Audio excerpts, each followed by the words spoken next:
Alors bienvenue sur cette nouvelle chaîne YouTube qui s'appelle La route contre la servitude. Oui, parce que aujourd'hui, quoi de plus rebelle et subversif que de prendre le volant? Et puis en même temps, ça fait longtemps que je pensais que j'avais à faire un format de vidéo un peu plus long qui permet de développer un petit peu plus. C'est un format qui est plus adapté à YouTube. Ouais, voilà. Et quel meilleur endroit pour tourner des vidéos que sur la route? Voilà, c'est donc la route contre la servitude.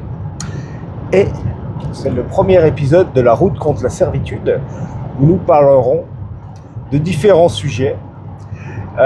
Mais le sujet qui est probablement central, c'est comment aujourd'hui nous sommes venus dans une sorte de monde. Non, nous ne sommes pas devenus, nous sommes retombés. C'est cyclique. Le monde s'articule, le pouvoir s'articule entre le pouvoir d'en haut et le pouvoir d'en bas. Et il y a une tension historique. Alors il y a des régions du monde ou des civilisations où il n'y a jamais eu de pouvoir d'en bas.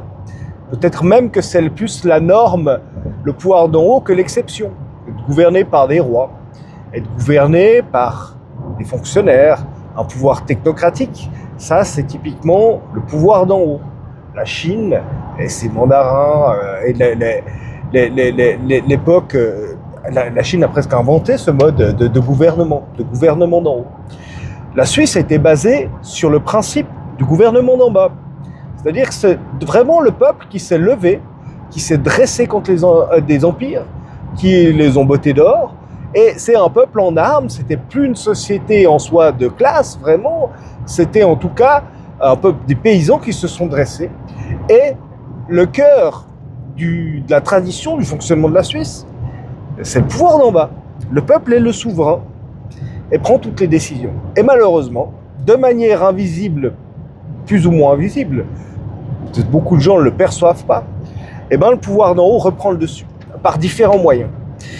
Et des moyens, c'est une dictature invisible qui s'installe puisque nous avons toujours l'impression d'avoir le pouvoir d'en bas.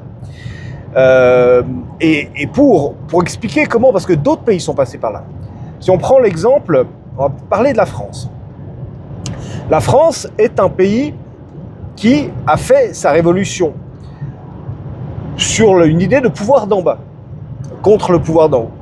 La Révolution française est arrivée avec une période de tension qui avait été créée aussi avec une sorte de bureaucratisation, de technocratisation d'un État qui envoyait vraiment des émissaires, taxait, prendre des impôts, qui n'avait pas de légitimité du peuple de quelque nature que ce soit, qui était élu d'en haut, ils n'avaient même pas d'ancrage local. Ça fait partie des choses qui ont créé les tensions de la Révolution. Sauf que la Révolution a été assez courte en soi, puisque le même type de pouvoir, très centralisé, très codifié, s'est remis en place.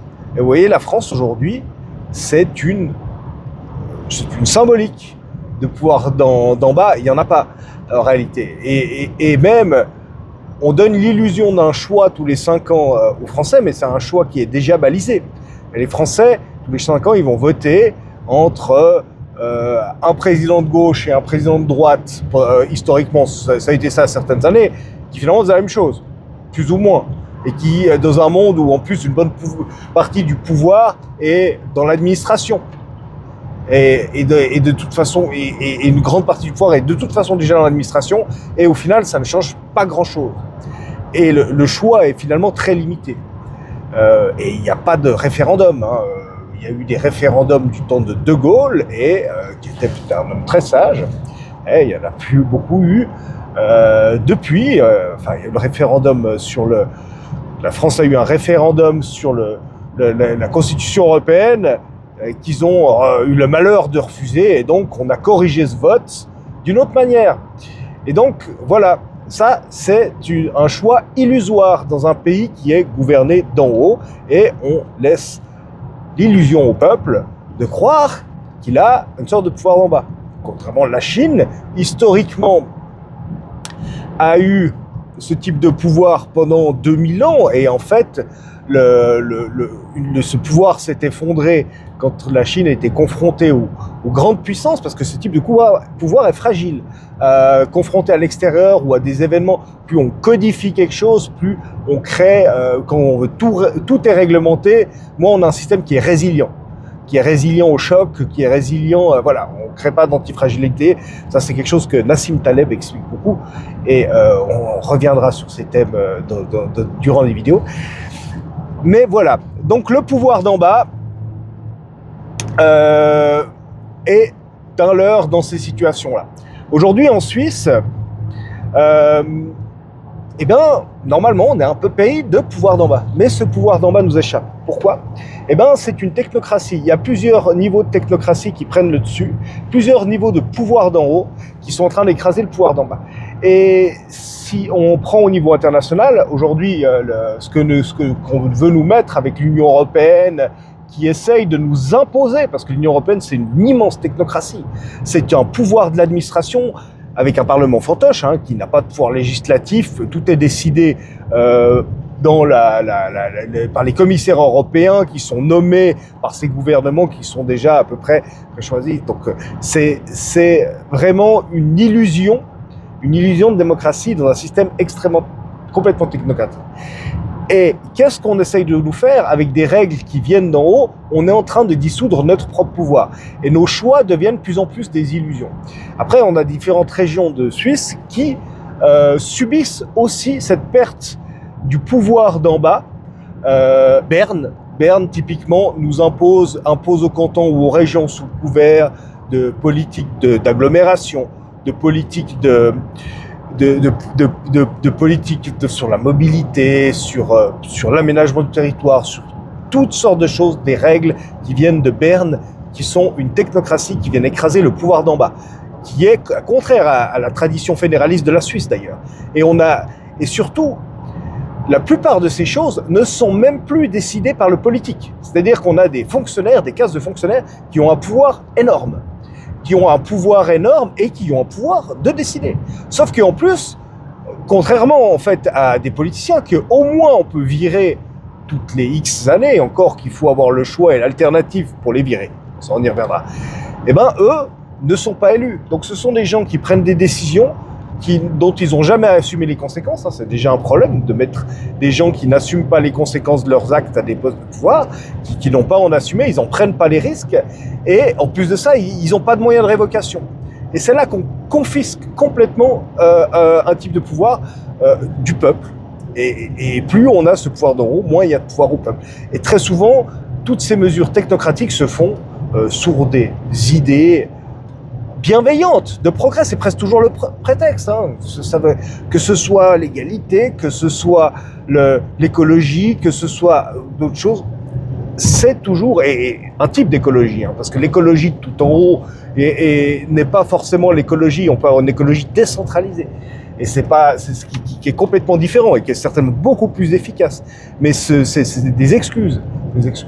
On l'a vu ici du côté d'Yverdon d'où je viens aussi, avec comment on nous dicte notre politique malgré des votes populaires sous des excuses de plans d'agglomération ou alors d'accords secrets qui sont faits avec des ONG qui ne sont pas légitimement élus comme l'ATE et qui en jouent un rôle obscur. Voilà, là on a aussi des structures qui viennent confisquer des choix populaires.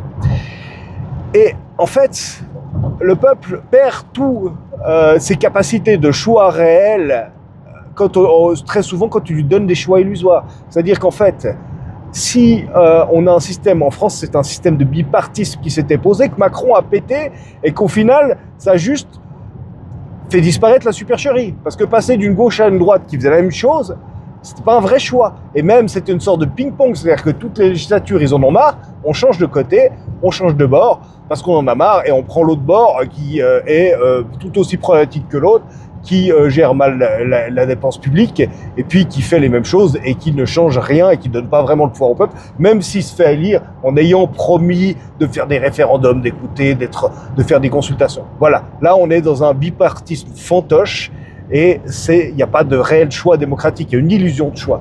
Et le problème, c'est que dans un certain nombre de régions, dans le canton de Vaud et dans certaines villes vaudoises aussi, quand on est dans cette frontière entre gauche et droite et tout devient une opposition de gauche et droite, on tombe dans le même leurre. Alors qu'en fait, vous avez, à gauche comme à droite, des gens qui sont des technocrates, pareil, qui sont, vous savez, les radicaux historiques, c'est les premiers, les plus grands technocrates. C'est des gens qui sont pour l'État. L'État est le pouvoir de l'État. Et le pouvoir de l'État se fait contre le peuple. D'ailleurs, l'histoire du parti radical, du point de vue du fédéralisme, ils ont fait partie des gagnants, mais enfin, c'est quand même eux qui ont écrasé les cantons, qui ont écrasé le pouvoir au canton, et avec des méthodes qui n'étaient pas forcément des sortes de milices, de déstabilisation. Voilà. L'histoire de la guerre du Sonderbourg a été écrite quand même par les vainqueurs, mais enfin, il y aurait des choses à aller se rappeler dans ces épisodes-là. Et voilà, donc le parti radical historique a pas grand-chose de différent, aucune différence avec le Parti socialiste en soi. Et donc, si on propose en fait un choix qui est une alternance qui va PLR radicaux au milieu, c'est le même type de fausse alternance. Et dans le canton de Vaud, on en est là. Les fonctionnaires, les hauts fonctionnaires ont pris un pouvoir gigantesque par un accord entre les radicaux et les socialistes pour se partager le pouvoir. Et en fait, on a vu, comme dans l'affaire d'Itli récemment, des hauts fonctionnaires qui se croient au-dessus des conseils d'État, au-dessus des élus. Et en fait, des élus qui ferment les yeux par gain de paix, parce que sinon, se fâcher avec la fonction publique peut être dangereux, ou alors que ça arrange tout à fait, qui finalement soutiennent ce type de pouvoir technocratique. Voilà. Le parti radical n'est pas le seul parti là-dessus. Le centre, au niveau, n'est pas un parti très présent dans le canton de Vaud.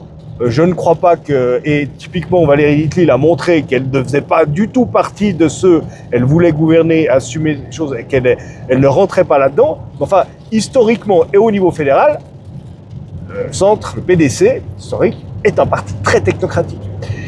Donc voilà, aujourd'hui, les vraies questions et la vraie articulation du débat politique, elle doit se jouer, on doit oublier qu'est-ce que c'est. Ces conflits gauche-droite sont une illusion pour vous masquer le vrai défi. Le vrai défi, c'est que vous soyez souverain, c'est que le peuple soit souverain, c'est que des régions aussi peuvent décider de ce qu'elles veulent. C'est-à-dire que pour que la démocratie compte, en